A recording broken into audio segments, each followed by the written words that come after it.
Friends, మీ ప్రార్థనల వల్ల మీ ఆశీస్సుల వల్ల మా కోడి పిల్ల ఇప్పుడు కొంచెం లేచిందండి. ఇంకా బాగా తగ్గాలి, అసలు కళ్ళు తెరవలేకపోతుంది. తగ్గింది ఫ్రెండ్స్. మీ దయ వల్ల మీరందరూ ప్రార్థించారు మా కోడి పిల్లకి తగ్గాలని.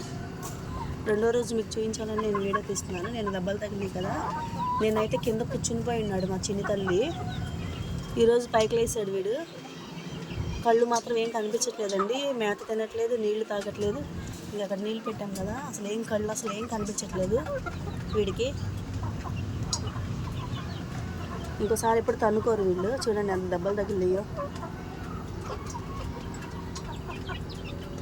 అనుకుంటాయి ఇంకా అంతే, పుంజులు అంటే ఇంకా అలాగే ఉంటాయి అనుకుంటా మరి. ఏంటి మా నీళ్ళు అటే ఉన్నాయి చూడు, తాగు.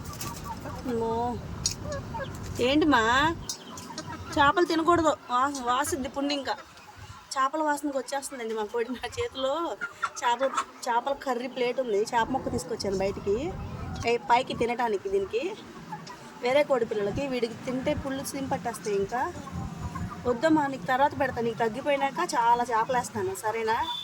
Okay, bye bye friends. Thanks for watching friends.